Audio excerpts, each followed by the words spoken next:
The last session for CEM 2021 is a CX experts panel discussion, which is going to be talking on scaling up the delivery of innovations in customer experience through effective dissemination strategies and models, and perhaps creating a customer-centric future.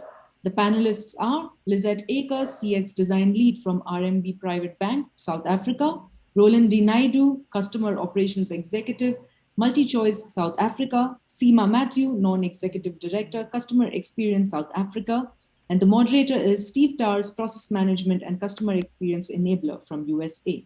Welcome everyone to the panel. Thank you, Pooja. Great introduction. So we're going to have a really good panel and a finale for the conference, and I've got people who I regard as being, my mentors, if you like, in terms of what they're doing in transforming the customer experience performance in across Africa, not just in South Africa, but across the whole domain of Africa. So what we're going to do first off is have the guys introduce themselves, and then I'll flip us over to the bullet point questions we've got. At the end of us sort of moderating and answering questions, what we'll do is turn it over back to Pooja, and then Pooja will collate any questions that have arisen from the delegates as we go through. So if we're okay with that, and looking at my screen now, I'm going to ask Lizette to introduce herself first, please. Hi, everybody, and it's nice to be on the panel and nice to engage with our CX friends again, even though it's virtually. So thank you for having me. I think just for me, I think many people in the CX world might know me already, but I started my CX journey as a consultant. I've been consulting for a number of years, and I've worked quite closely with Steve Towers, understand the methodology really well. Over the last 2 years, I've spent some time back in the corporate world and working at RMB in the corporate and institutional space, actually along with Mumbi, who you heard from earlier. And so I'm looking forward to the conversation. Thank you very much. And cheers, Lizette. Roland, would you like to introduce yourself as well, please? Yes, Steve. I'm loving the cap, by the way. Oh, right. Okay. Well, it's a ray of sunshine. Yes, hi, everybody. I'm Roland Naidoo. I'm currently working in the operations space at Multichoice, South Africa. I have not been a customer experience professional for that long. I don't regard myself as one. But what I can say is that when I first met Steve, how much I disliked him for making me not want to be an engineer much longer. And since then, we've actually become friends. And this CX space, I think, needs more people with more enthusiasm, like yourself, Steve, and like the other guys in the panel and in the conference. And to be fair, I'm actually moving back into the belief that the process is everything, and it's not just about the soft and fluffy measures.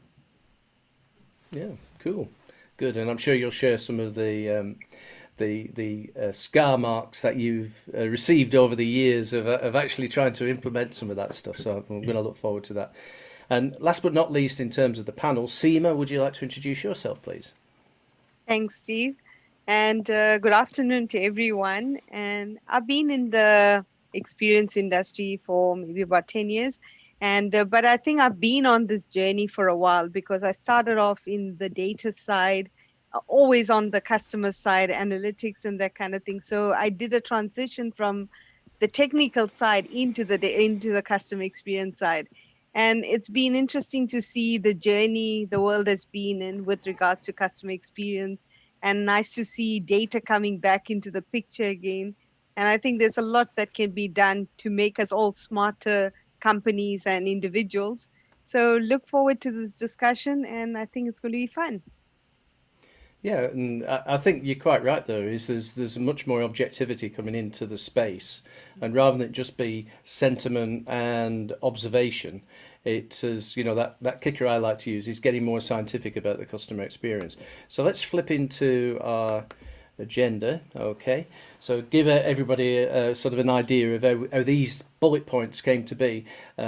BP Group, as you know, I represent the not-for-profit. We do annual surveys and things like that, and every so often themes bubble forward. And of course, the ones that have been taking all our attention in the last few months has been, how do we get out of this pandemic? And when we do get out of this pandemic, how are we going to recover?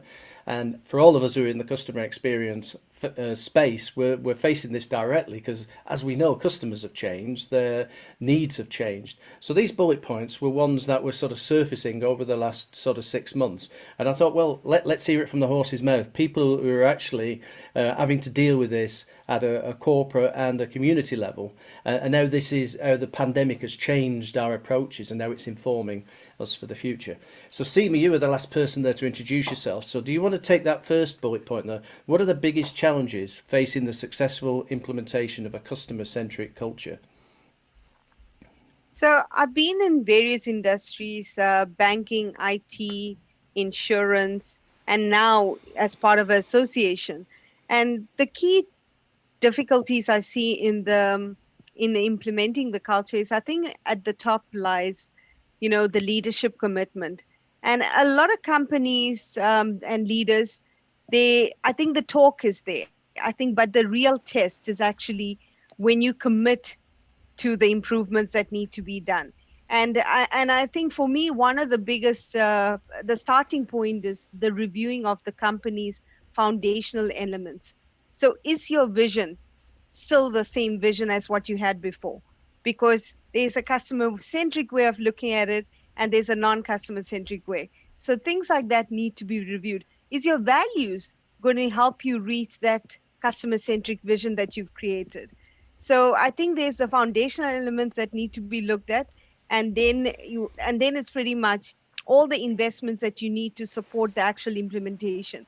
And part of that becomes things like change management. I mean, change doesn't happen in 1 year. To change a whole organization, it will take 5 years or more. And the willingness to commit to that and putting the right KPIs in place to enable us to get there. So there's a lot of discussions around that need to be held. And I think we're living in a very fortunate time now because technology allows us to break down silos and actually work together to co-create together, ideate together. So we're living in very fortunate time. I think we just have to optimize use of these technologies to take advantage of the opportunities that we actually have. Yeah, and I think you've hit the nail on the head there, where you're sort of saying is the value system, because that drives all the behaviours in an organisation. And how is that being revisited? As we know, we're getting lots and lots of examples of, really well-focused customer-centric companies. And in your experience, how are those, best practices being internalised, Seema? Is there a place to start? You've mentioned KPIs, for instance, the changing the sort of management mindset, the breaking down silos. So is there one place that you would sort of say, if you focus your attention in this area to start off with, you'll make more progress than you otherwise would? I think the starting point is going back to the staff and doing research with the staff, engaging with the staff to get their perspective on it. Because if you don't get their buy-in with regards to the change that you want to make, you're not going to be as successful as a company where they actually engage the staff. And it's almost like creating a movement with the staff and not this whole authoritative figure coming and telling you what to do. Making people wanting to be part of that change. I mean, how did Me Too go around the whole world? Because there were passionate people who were driving it. Same thing happened now with regards to climate change and everything. I mean, you get a Greta, who's in school, but she was able to mobilize people because she's working from that emotion. And I think CX professionals, experienced professionals, we know all about emotion. And we well placed to actually tackle these kind of issues because we know what is the right way to tackle it. And I think it's by educating the leaders, giving them the opportunity to do that. I think what happens is that often there's a huge gap between where the practitioners are sitting and the actual leaders who are making the decision of what is prioritized. As soon as we bridge that gap, I think a lot more of what needs to happen will start happening.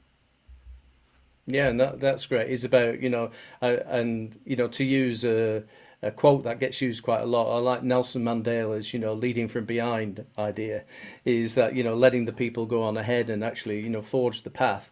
And only when need be, and trouble sort of comes down the path is to get to the front again and actually show and demonstrate, that great leadership. So great point, Seema. Lizette, I'm going to pick on you to answer the same question, and just contextually, when we first met all those many years ago, and you were a sort of a poacher of business in organizations, and latterly, as you said, in the last couple of years, you've become a gamekeeper. So you've got a really valued perspective there. So how would this work for RMB, and in particular your experience of helping organizations get customer centricity?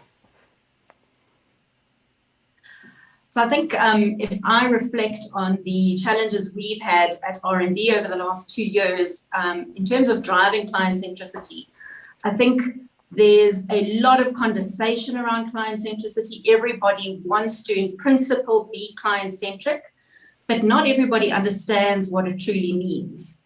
So I think that they almost say, yes, we want to be client centric, but let's add it onto our existing stuff.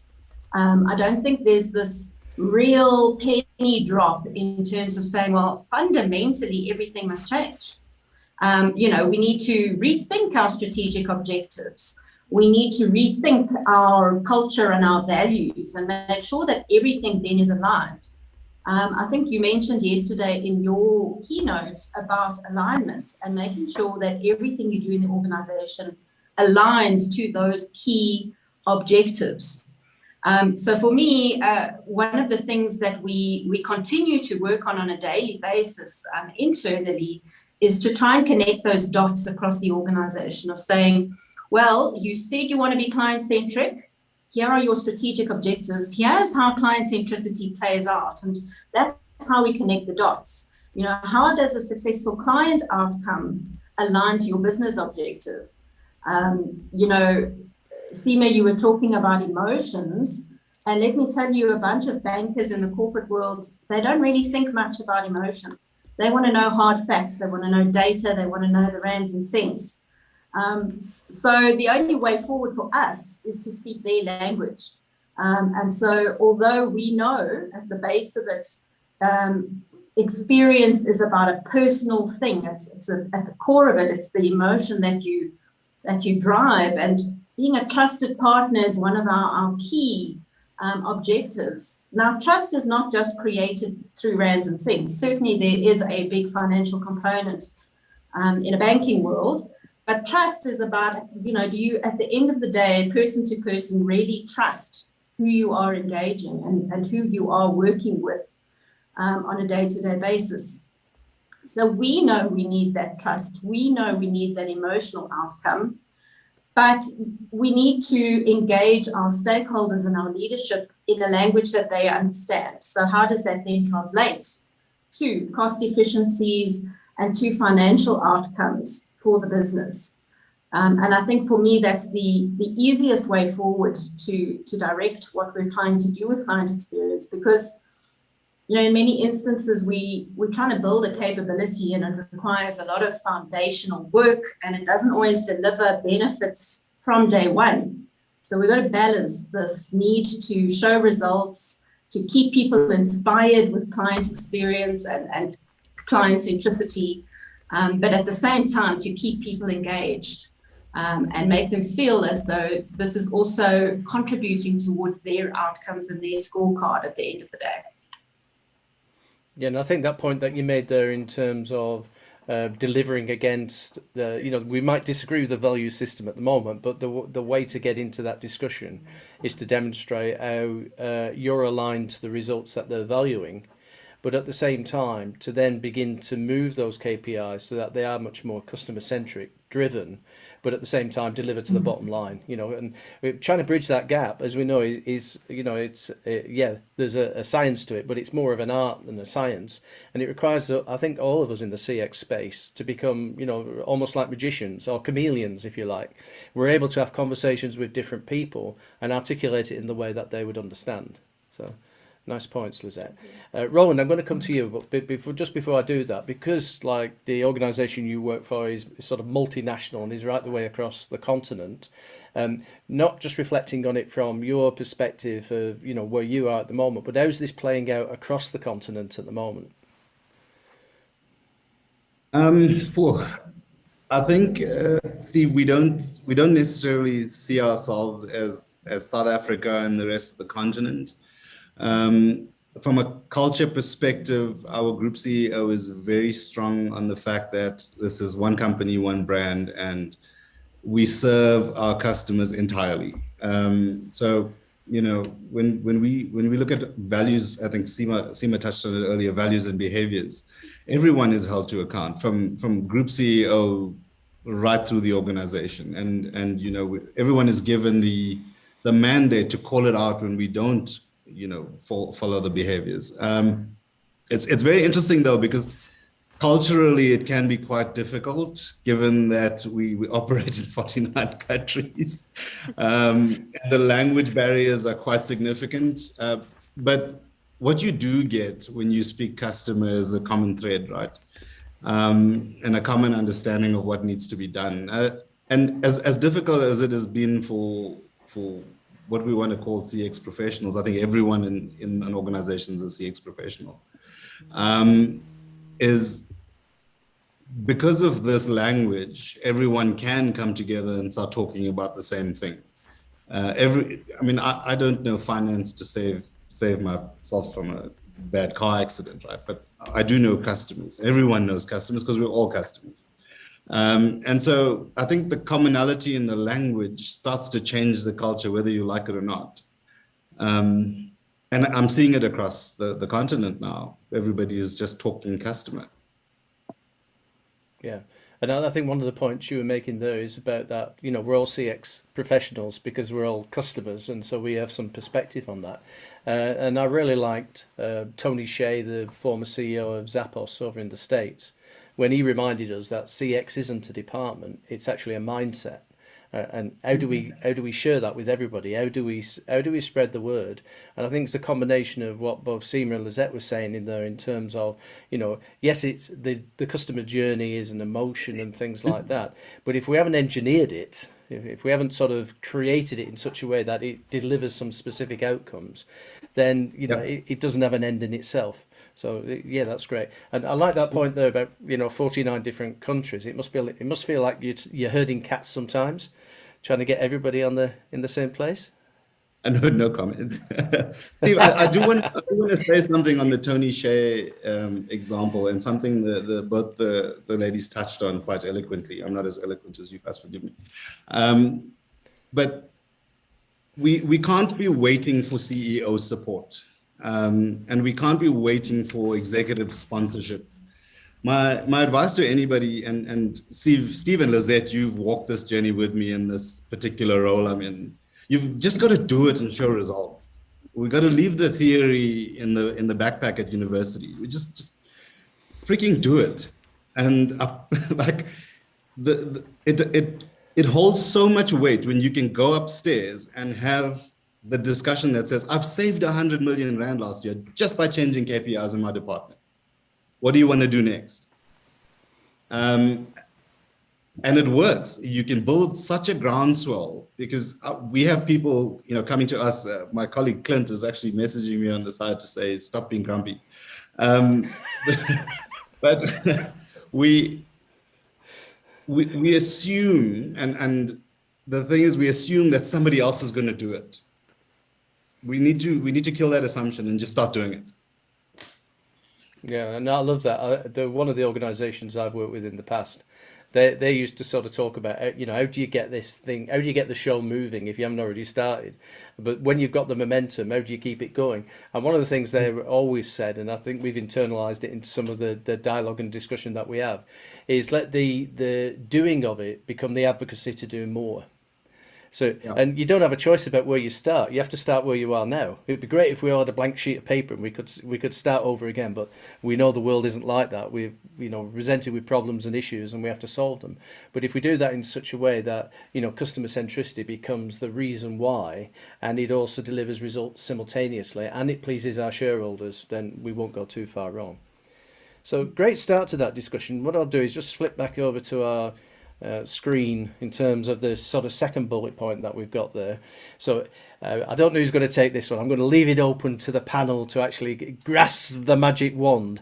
What would be the one thing you would do to actually help with CX adoption? What would that one thing actually be? So who's going to put themselves I'd like to lights? start with 30 seconds. I would train every single person on the CX method in the organization. Everyone. Because like you said, the culture and the language barriers start to disappear when everybody is starting to work off the same why and the same how. And it is a task, by the way, which Steve can attest to, that I have undertaken and started training every single person in this organization. I think to add to that, Roland, I would love to be able to, but that takes some money, right? So one of the things that I think we need to do is seriously relook at the KPIs. If I could wave my wand, I would get rid of all of the rubbish internal KPIs, and I would just make everybody measured according to an outcome that they deliver for a client. And that includes these back office functions that think that they are very far removed from anything client experience, because everybody does have a role to play. And so for me, if you get what you measure, if you start measuring those right things, I think you'll be amazed at how much everything else just automatically will fall in line. And of course, I like to pick on people who've said these things that have told us the right way. And I think it was Jeff Bezos in one of his videos, it would have been like 15 years ago, but he was saying if you can get outcome measures in place, most everything else gets fixed. But oftentimes our organisations are focused in that old industrial era way of just measuring the outputs. So I think, Roland, you did something in your world which was actually changing that measurement system. Was there anything specific you can share with people about that? So, Lizette, you said some of these back office functions. I'm entirely a back office function, like literally. I have a technical team that ranges from advanced technologies like artificial intelligence and machine learning to the training department, which sits under me. And I've got about 120 to 150 people, depending on the time of year, in my department. Every single one of them has a customer KPI, and all of their KPIs say customer. But it didn't start there, and that's why I mentioned the training thing, because if the why is missing, I find like people just brush it off, like this is not a thing I want to do. So I think Steve is pointing to the fact that I nearly got fired for doing this. But I changed everybody. Like you're not going to be doing service level measurements. You're not going to measure handle times. We are going to focus on getting customers the right outcome at the right time. And even in the documented corporate KPIs, it says enable the customer, do this for the customer. Like they didn't digest it at the time, but as the results are coming in, and I was saying this earlier, they start to ask, like, why did you do this and how did you get there? And I think once that starts to click, you won the battle. And a great perspective. And I'm going to come to Seema in a minute and talk about your magic wand from that community sense. But just to finish on that one, Roland, just in terms of reflecting on the journey and being in a back office function, I often hear on my sort of global travels virtually in the last 18 months is people still saying, look, but the customer's not my job. I'm doing this, I'm in the back office and I'm doing that. Whereas I think your example there, Roland, really demonstrates that everybody should be hooked into a successful customer outcome or a successful client outcome. And the process of doing that is to be able to, as you say, is demonstrate the value of it. It's not a case of it's wishful thinking or, we're going to put lipstick on the pig and then pretend it looks a lot nicer these days. No, it's a real fundamental shift. And Seema, coming to you, I mean, you're in the sort of the vanguard of this, waving that magic wand, because you're building that community and sharing those best practices. So how does that work for you? If you had that magic wand, what would be the one thing you'd do in the next sort of 3 months? Yeah, and I think two sides to it. I think on the leadership side, a magic wand would be almost having like an experienced version of TED Talks that can be used to educate all the leaders across South Africa, so that every single experienced practitioner can start to feel empowered by their leaders. That's at a leadership level. I think at a practitioner level, I think the magic wand is to tell them they have what it takes. They have the passion, they have the skill. What they can do is just go out there and link up with different people and make things work. I think just on what the point that Roland mentioned, it's no longer about structure, because we're working in a remote environment. Who knows what structure is there now in a remote setting? There is no structure. So, I mean, one of the biggest challenges in companies is that even though you've got so many people who are for customer experience, you're sitting in different areas and you're not fighting the same battle. And as a result, you're not able to make a big impact. But if you can actually now, with the magic wand, bring everyone together and actually fight the same battle, I'm a big believer in the adoption curve, innovation curve. I don't know what it's called, but the fact is, if you can find all your early adopters and create a movement with that, you can soon get the whole company moving in the same direction, because you have the people that you need to take everything forward. And I think one of the biggest mistakes companies make is not bringing these people together. And they're too scattered to actually create impact for the clients. Yeah, and I would agree there, because of course, not bringing people together is sometimes, is part of the, if you like, the Machiavellian trick of not adopting a more customer-centric way of being, is because we reward people by the measures, what they deliver against the measures. And if those measures are suboptimal, so I saw an example of that in an insurance company, where in the claims function, they were being rewarded for the number of claims they processed and how quickly they processed them. So it's counterintuitive for those guys to figure out how do we reduce significantly the number of claims by informing the customer about they can navigate our systems in a better way. And so sometimes the behaviours that we get are the results directly of suboptimal measures, which might have worked 20 years ago perhaps, but they're not designed for our third decade of the 21st century. So Seema, in your role as... Sorry, go on. Just to add one more thing to bringing people together. And there's a huge opportunity for CX professionals to bring people across the value chain together to break down the silos, but not just bringing people together, but actually making sure you look at gender diversity, you look at cultural diversity, so that you can actually create really customer-centric propositions and solutions. Because, I mean, I think those are some of the systematic things that have been wrong all along that nobody has spent time fixing. But now here's an opportunity for CX individuals to actually do that kind of work as well and get bigger benefit out of it. Yeah, and again, swinging back to Roland's observation across 49 countries, where you're working with all these different cultures and different styles, the common denominator can be the experiences that we're seeking to deliver as an organisation. That collectively can be a campfire we can all get around and all understand. So despite all the language difficulties, the cultural difficulties, things don't work like that around here and so on, is that common thing that we're all consumers, we understand the customer. So though we may be in functions which seem to be a long way away from the customer, connecting those dots, as you were saying there, through the KPIs, through the culture, through the style. And it's not a one and done. I think there's that idea that, CX is a mindset. And you see organisations who have that, and you see other organisations, and they've put a little CX department over there, and they're out in the wilderness. It's like you've put them out in the middle of the desert, and there's no water. How are you going to actually help them? So yeah, that's great. So let's swing back to our agenda again.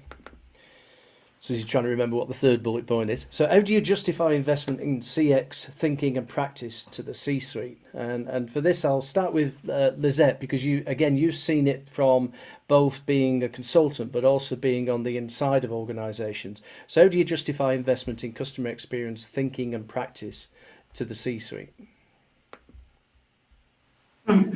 I think having seen it from both sides was quite an interesting observation for me, because previously as a consultant, what I hadn't realized was the amount of foundational positioning that needed to be done internally by, my client, my CX counterpart within an organization, before they brought the consultants along to come in and do the work. What we're finding here in terms of justifying that investment, now that I'm on the other side of the fence and I'm one of those internal people that need to, engage, and I watch Mombi do this all the time, thank goodness. Mombi and I collaborate on the sidelines, and then Mombi goes into battle. But I think the justification really always has to come back, and maybe I'm thinking about it again from a banker point of view, and being in the corporate world where we engage B2B mostly with corporate clients. It's very much all about how the business is going to benefit. And so bringing it back to that triple crown idea in terms of saying, well, the justification for this client experience and this improved journey that we want to design is really a better experience for the client, but also it's going to drive certain efficiencies internally with the business. It's going to produce X amount of additional revenue. We're going to be able to, deepen our relationships with certain clients and increase the contribution that they make to the organization. So again, it's about talking the language of the execs and making sure that those execs can see directly how it's going to affect the bottom line for the organization. And particularly, in this COVID world, our organizations have all struggled. People have been laid off. I was listening to Flight Center earlier when they were talking about resizing, but at least they're still in business. It's been really, really tough financially for organizations to remain afloat. And so we can't disregard that cost impact and the financial benefit that client experience should bring. So I think you really need to become friends with the data people, you need to become friends with the finance people, and you need to have those facts at hand to be able to justify investments in CX today. Yeah, and I think you mentioned an approach there, the triple crown, for those people who've not come into contact before with that. Just to summarise it, it was from a good colleague of mine, and a guy called Jim Siner, who worked for Gartner. And in the early days of getting CX movement going, like 25 years ago, one of the things they hit upon was that the people who were doing this stuff really well, they were winning the triple crown. And to summarise that, they were simultaneously managing to reduce costs, improve service, and in a for-profit company grow revenues. And why that's interesting, and I've been around so long, those things used to be thought of as being mutually exclusive, because people would say, look, if you want to improve customer delivery, there's a cost associated with that, so costs are going to go up. Likewise, if you want to reduce costs, we're going to compromise customer experiences. Whereas now it's actually a key linkage that we sort of see, like the top 20 global CX companies who are living, eating and breathing this and setting an example for the rest of us. They're driven by the triple crown. So to that point, Seema was making earlier on about, more about hearts and minds as well. Linking that together with that shows the justification for the benefit. So there's some good examples there. So thanks, Lizette, for raising that.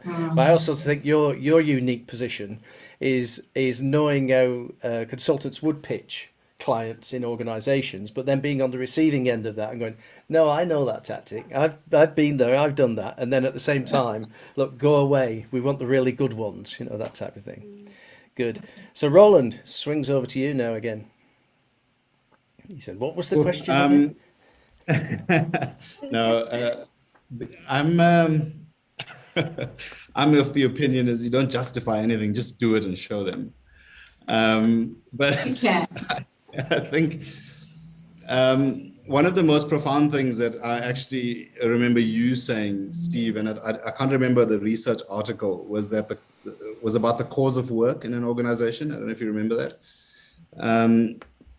and how everything a customer does is actually the cause of work in your organization, right? So I've actually used that quite effectively, but literally spending hours in boardrooms, drawing up processes and showing people how if you eliminate certain things, how the work inside the organization actually goes away.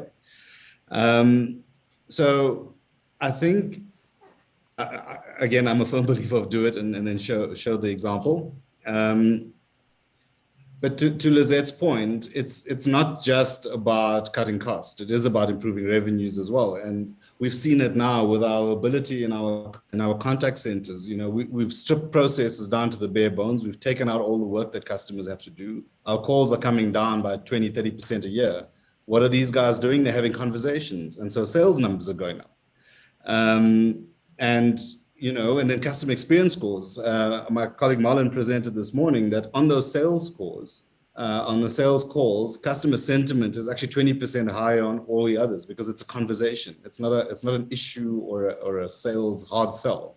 So there's the example, literally, of taking the process, slimming it down, making sure customers don't have to do the work, turn that into something that is a conversation about the customer. Sales go up, costs go down, experiences improve. I mean. And if that doesn't work, take them and show them somewhere it's actually worked. I think find a way to go into other organizations and get examples from others. We can't be afraid to ask.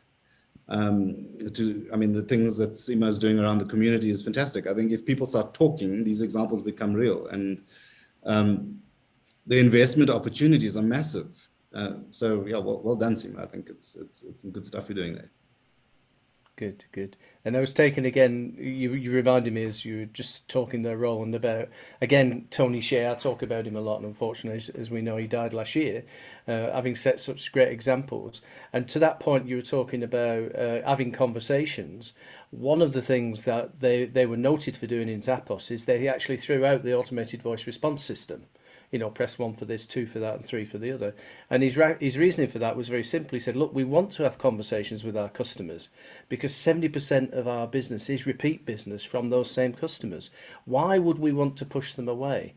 And so I think sometimes there's a misnomer that, yeah, technology is great and it's fantastic and all the rest of it, but we've got to get the customer proposition right before we go and automate it. And so many organizations have been sold on the digital CX, but effectively, you know, they may be, if they're not careful, automating the mess. Whereas I think the example you quote there, Roland, and you know, the evidence of it that you've actually applied is, to Lizette's point, it wins the Triple Crown.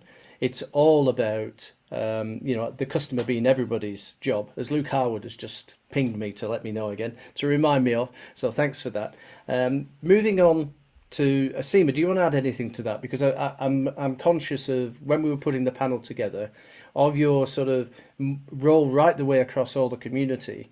Is there sort of a best practice? You know, is there are there things that you would recommend that people do more so than anything else? So I think one of the things that we are on the mission is, we've looked at definitions. So we've started off with one definition, which we want to do various others. But the whole idea is, let's actually bring the academic world, the business world, and all of it together to actually look at the various definitions and see how can we create a common language across the industry for each of the key items like customer experience. Because right now in the industry, everybody uses the word customer experience, user experience, all interchangeably. Meanwhile, they all stand for different things. So one of the big mission that we're on is to actually create clear definitions that are very understandable, that the industry can use, so that you can also communicate the same kind of message to your C-suite and help them to understand what the difference of one versus the other is. And we've done like a high level right now, but we've got a whole list of them that we actually want to unpack further over in 2022. And I think the other thing we've tried to do is bring a lot of content that is very helpful, especially for people who are starters in the industry, so that you don't have to go around looking for information. It's easily available. It's on our CXSA website. We've got access to thought leaders that you can follow on a daily basis, because CX is not something you're going to get overnight. You're going to pick up bits and pieces over time. You're going to triangulate it in your head because of different information that you get. And finally, one day, you will understand a certain concept. And the next day, you'll understand another concept. So, I mean, for me, the biggest thing is, just making sure we understand who needs help out there, and then try and see what we can create on the platform. The platform is going to keep evolving over time. I think for a start, we've just put information, but over time, we're going to actually package it for what will leaders find very valuable, make it available in a certain part so that you know where you should go to. We had our MVP desirable version, but the plan is to get much more smarter about it as we build the database of our member base, sorry. Yeah.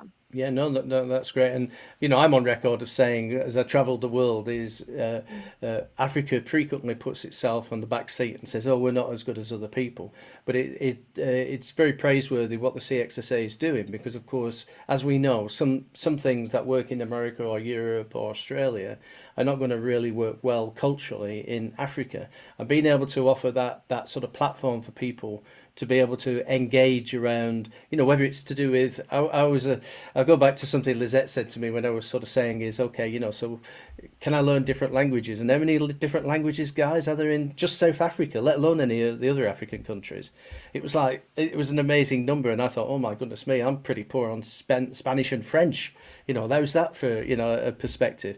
But being able to do that CXSA thing with that context of Africa is very powerful. And I mean, other parts of the world are trying to emulate it now, say in Europe, for instance, the same sort of mechanisms applying, because things don't always travel very easily.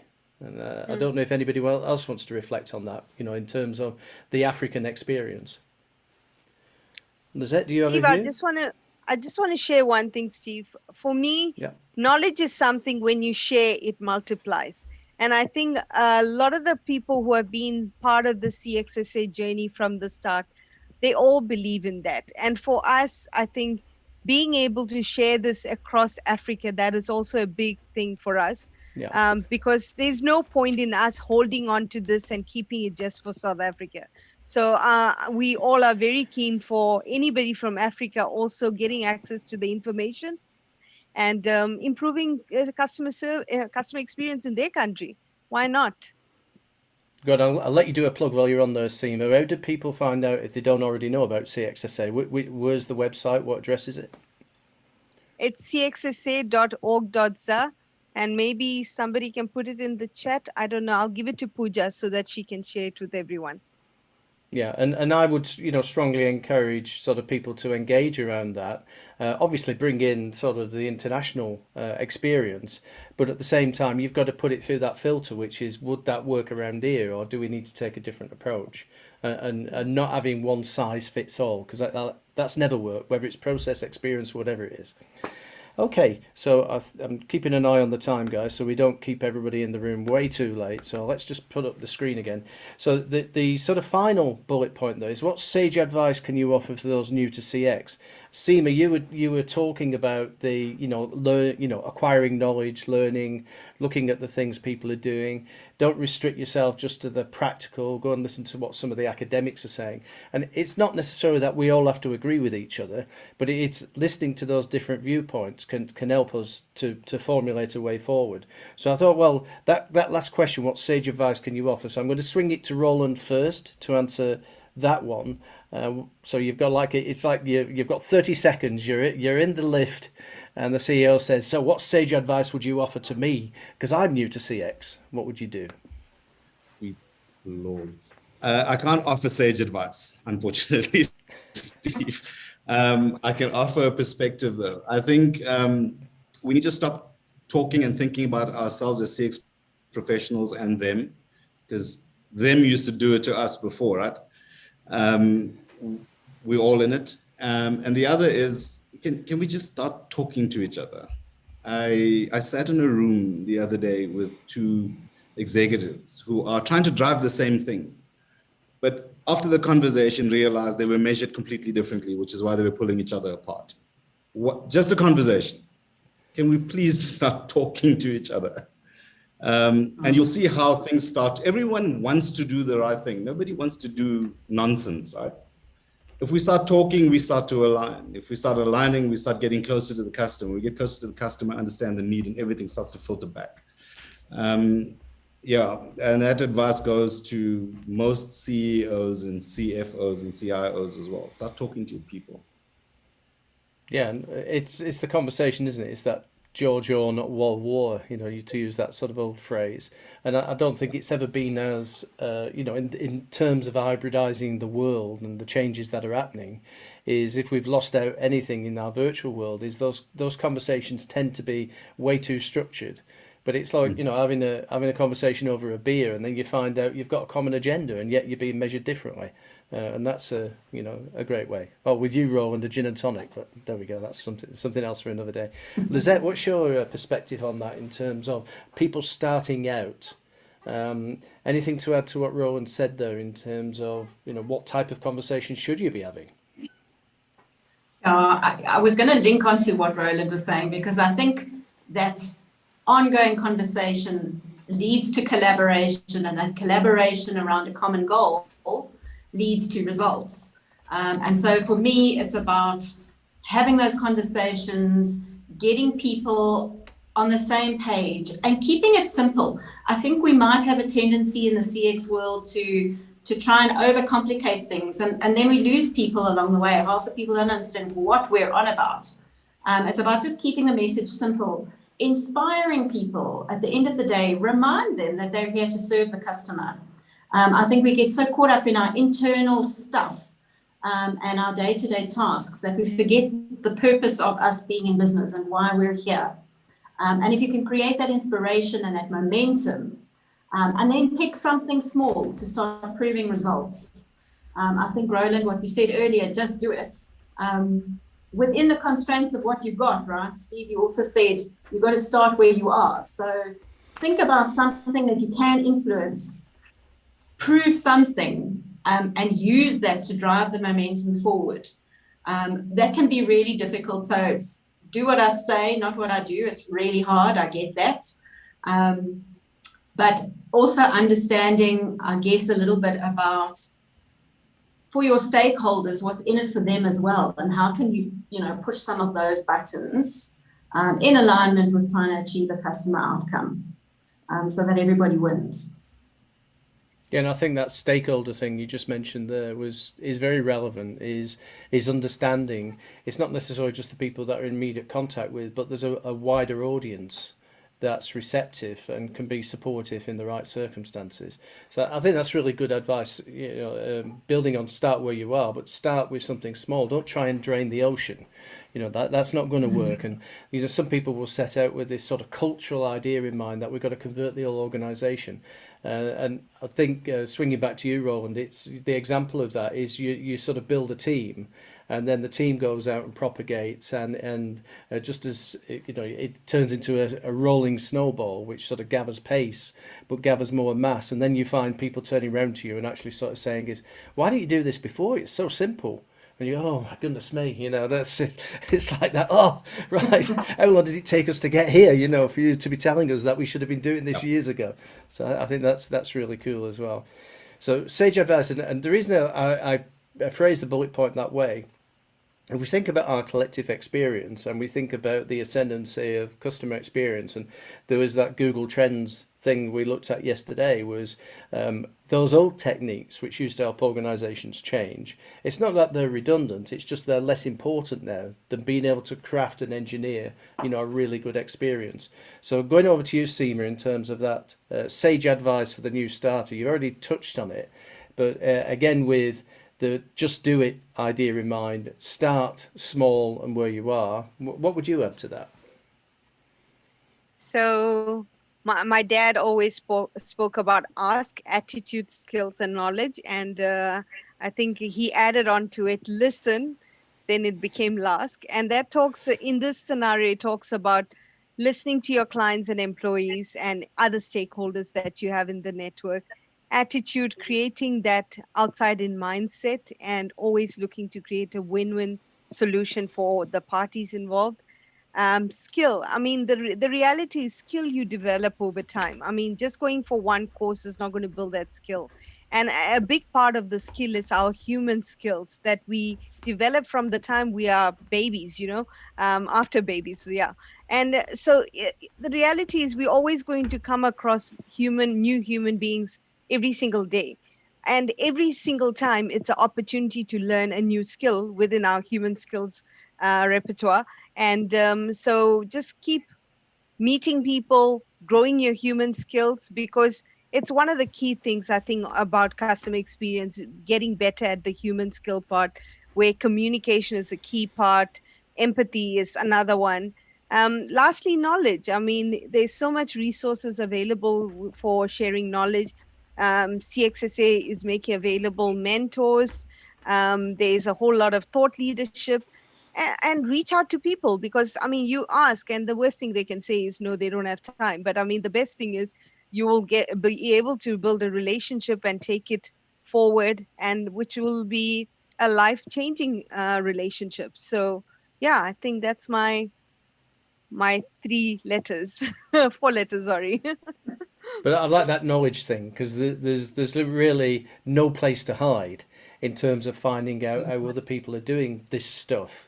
And then being able to, not reinvent the wheel, but being able to actually sort of take some of those best practices and incorporate them into our world. And I was taken with, going back to sort of some of the early definitions of this and inspired by Southwest Airlines. And they were talking about, it's not what you do that defines you, it's what you deliver. So if you find other people who are delivering the same thing, and they said, for instance, yes, we're in aviation, but we're really in the business of moving people. So in their instance, it was a case of, let's go and find out who else is moving people. And they went to Cirque du Soleil, they were moving people emotionally. And let's look at how they do customer onboarding and see if there's things we can learn from that. So I think we're in that stage now where we're not trapped into an industry or a vertical anymore. CX gives us that capacity to actually sort of say, well, outside of our industry, but people doing a similar business, how do they do it, and how could we internalize some of that? So I've always thought when people sort of say, where should I start, and it's exactly to what you were saying, Seema. It's go and sort of upskill your knowledge. It's go and find out how other people are doing this, and it's an easy path for learning. And Steve, just to add one more to what you're mentioning, in the past, people didn't have Google and all of that to find information, but we were living in such different times. I mean, if I look at the amazing story about Southwest Airlines right now, they've survived COVID and they're still doing quite well because of everything they've put in place as foundation. I mean, any company can read up on what they've done, see how they've done culture. We don't need to make the same mistakes, because we've got technology that will help us get access to all this information. Maybe what we just need is more platforms like X-Talk and other engagement opportunity to share this knowledge so that it's packaged and made available for people in South Africa or South Africa. Yeah. Absolutely right on. Well, I think we've reached the end of our bullet points, and we're coming up against time. So I don't know if there's, Pooja, you've got any sort of questions that have arisen from delegates. I've been watching the chat room, but any specific questions that people want to sort of put to the panel while we have them trapped in this virtual room? That is all that we have from the question and answers that I've put on the chat room. Anything extra something extra has not come in, but then if there are any questions, we'll connect you with them offline. Fantastic, good. Well, panel, I've really enjoyed sort of being with you, and again, that different perspectives is really valuable for everybody who's been at the conference, I think, and there's a takeaway for all of us. So summarising that, upskill your knowledge, start where you are, and just do it. So there's no reason why we don't. And let's see ourselves back here in a few months' time, and we can have some other panelists here answering similar ways, but giving us some other pearls of wisdom as well. So thanks, guys. Okay. Pooja, back over to you, please.